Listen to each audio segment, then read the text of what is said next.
Bonjour et bienvenue sur la chaîne Minecraft. Aujourd'hui, je vous propose un petit relooking de meubles. Donc c'est un meuble qu'on m'a donné, c'est de la récup.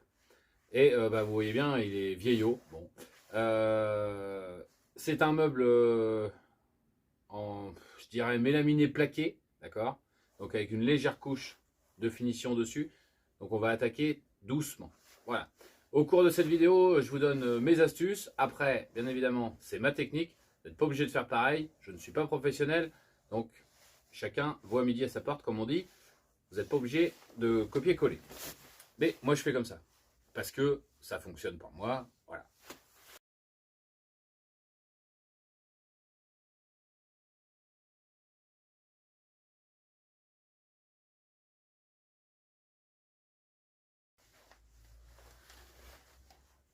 Alors déjà, quand on récupère un meuble comme ça, on regarde de quoi il est fait. Là, c'est pas du massif. C'est un mélaminé. On regarde si on peut le démonter facilement. Bon, là, a priori, je suis mal barré parce que c'est collé. Bon, c'est un vieux meuble, donc j'ai des chances que la colle s'enlève. Parce que tous les petits recoins, les intérieurs, tout ça, machin, pour poncer tout ça, on va s'amuser. Donc, on commence par démonter le fond, parce qu'en général, les fonds sont agrafés et moins solides. Si on casse le fond, c'est pas dramatique, on en mettra un autre. On va pas s'arrêter à dire « Oh là là, j'ai cassé le truc ». Non, tant pis, il est cassé, on en met un autre. Il n'y a pas de problème, il n'y a que des solutions. Ensuite, je vais essayer d'enlever les petits plaquages qui sont collés là pour donner une façade un peu plus lisse. Changement des poignées. Les moulures, si j'arrive à les avoir, tant mieux. Sinon, tant pis, on les passera à la défonceuse et ça modernisera aussi le meuble. Voilà. Et ben c'est parti.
Alors là, on est sur une feuille de contreplaqué de 2 mm. Donc de toute façon, je ne m'attendais pas à ce qu'elle tienne le choc.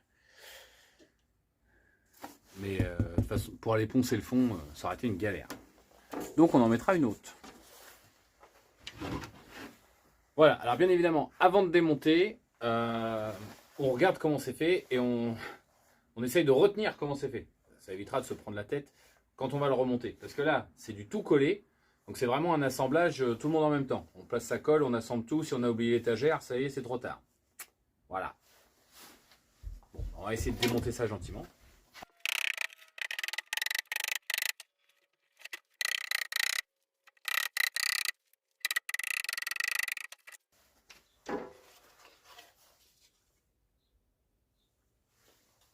Bon.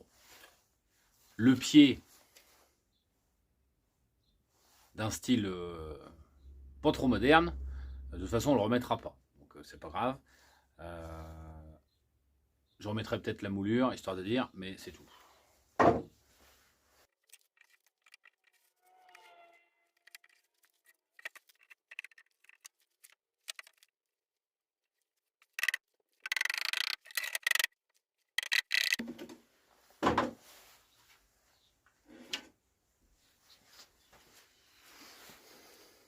Alors le fond c'était du panneau de compressé quoi.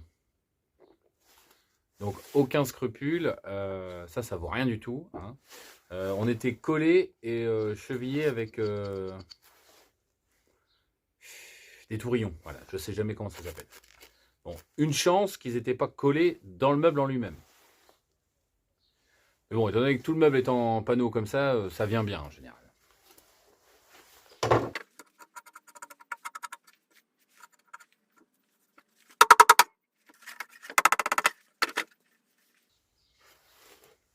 Deux coups de marteau, le côté est parti.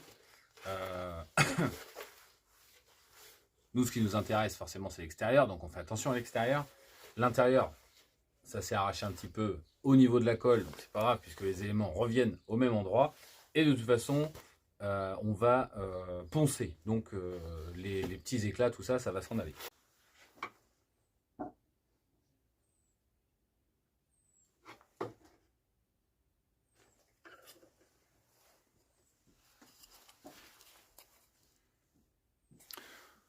Voilà, vous voyez la petite déco avec un ciseau à bois. Hein, j'ai enlevé la petite déco, ce qui fait que je me retrouve avec la façade du tiroir sera plate. Déjà un peu plus moderne. Et on peut la remettre ailleurs en plus. Même sort pour la porte. J'ai enlevé les décos. Pareil, hein, avec un ciseau à bois, un petit marteau, on y va doucement. Donc là, j'ai de la chance, c'était pas collé. C'est juste des toutes petites pointes de rien du tout. Donc elles sont là. Alors, moi personnellement, je les garde, tous ces morceaux-là. Parce que ça peut servir à de la restauration. Ou à refaire un meuble à l'ancienne. Donc on a déjà les morceaux.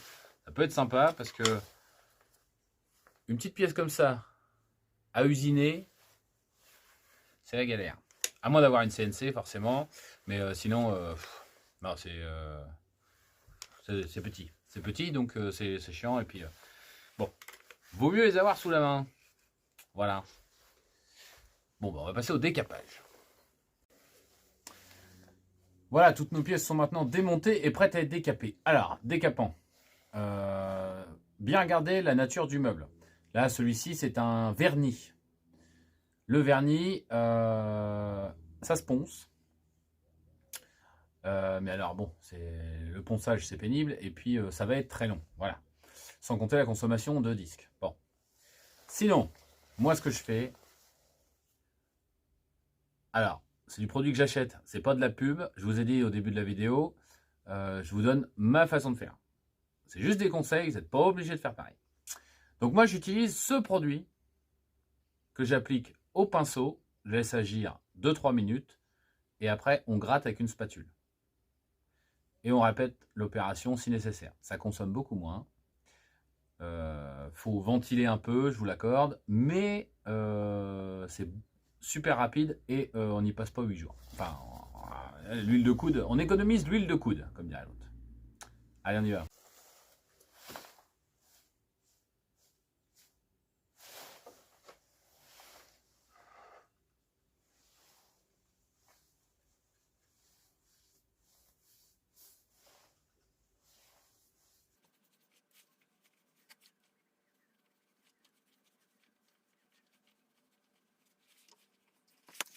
Voilà, on va le laisser agir 2 minutes. Alors, ce qui est bien aussi avec ce genre de décapant, c'est que sur les moulures, c'est nickel parce que ça n'abîmera pas la moulure.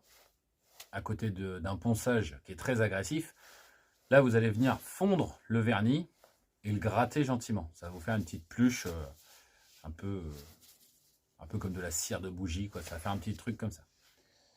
S'il avait été ciré, j'aurais utilisé un dessireur. S'il avait été huilé, j'aurais utilisé un déshuileur. Parce qu'un meuble qui a été huilé, ça ne sert à rien de le poncer. C'est dans le bois.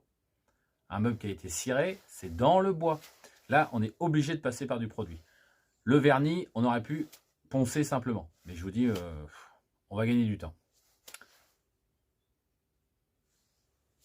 Allez, encore 20 secondes.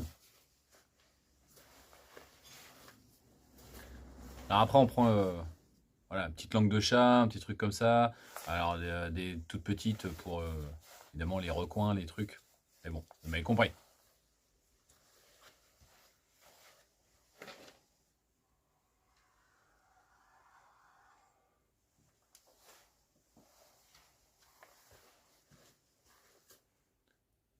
Et voilà ce que ça fait.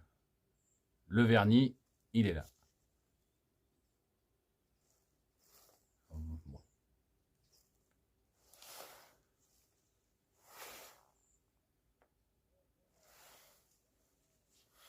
efficace.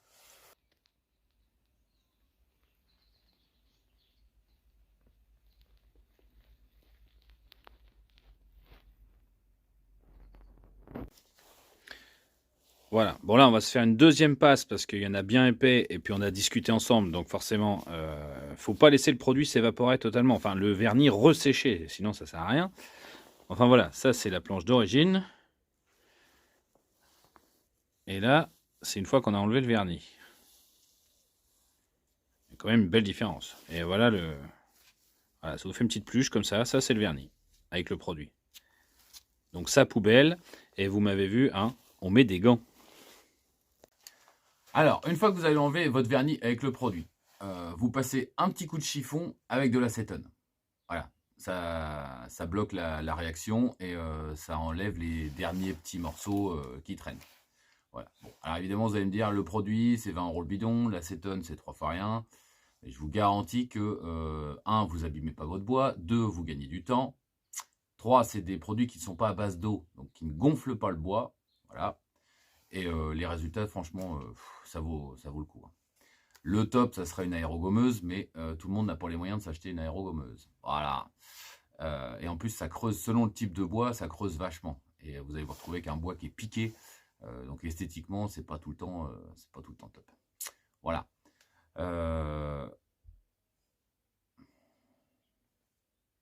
Alors, il y a aussi après, forcément, une petite partie ponçage. Parce que il y a des vernis qui sont teintés.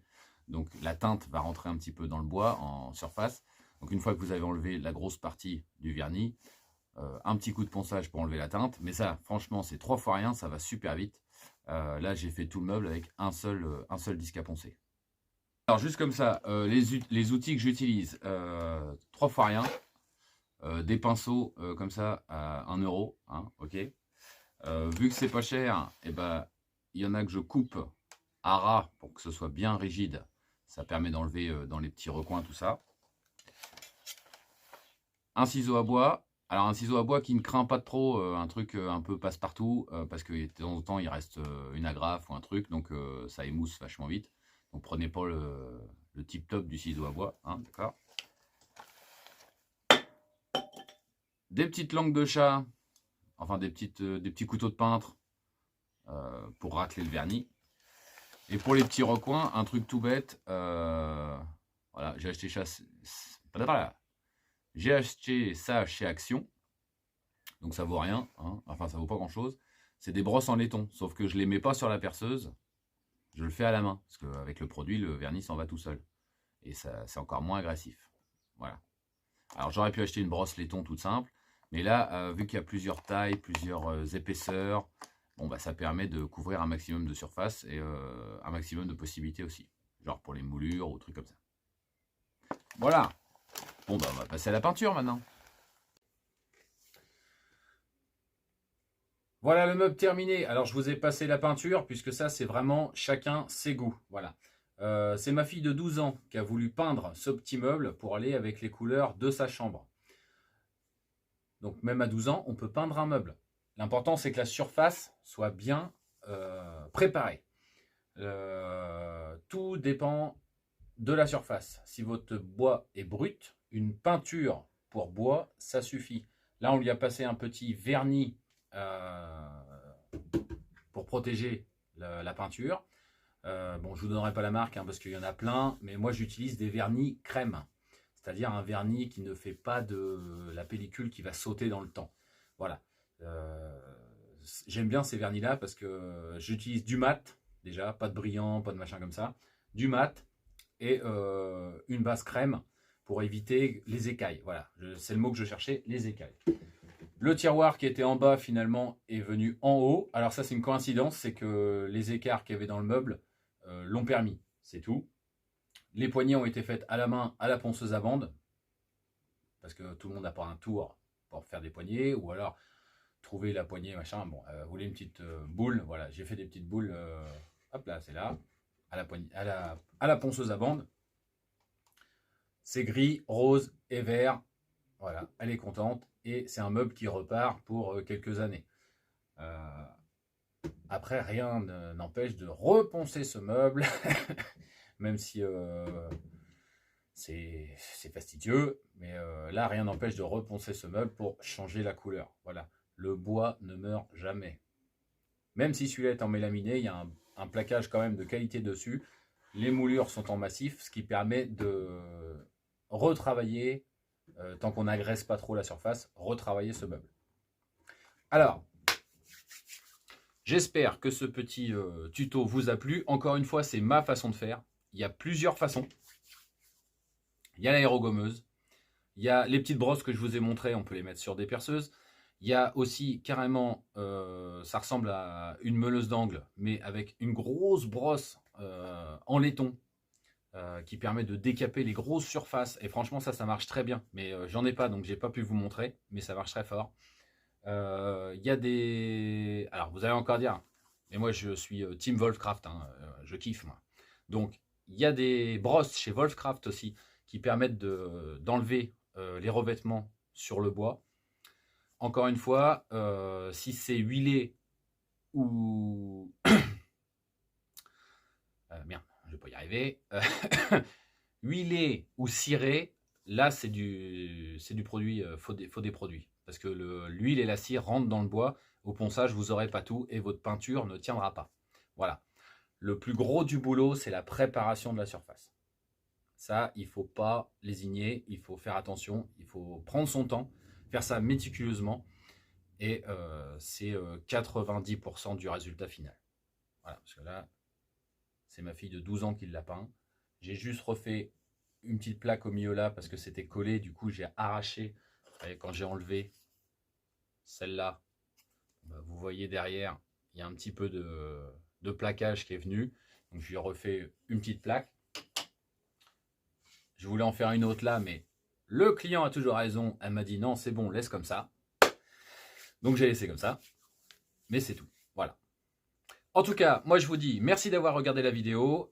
Si vous êtes nouveau sur la chaîne et que ça vous a plu, n'hésitez pas à vous abonner, à mettre un petit pouce, ça fait toujours plaisir et ça encourage à faire d'autres vidéos pour vous montrer ce qu'on fait. Nous, même si on n'est pas professionnel du bricolage, vous montrer que c'est accessible, c'est faisable et c'est pas compliqué en fin de compte. Allez, moi je vous dis à plus sur la chain Womancraft.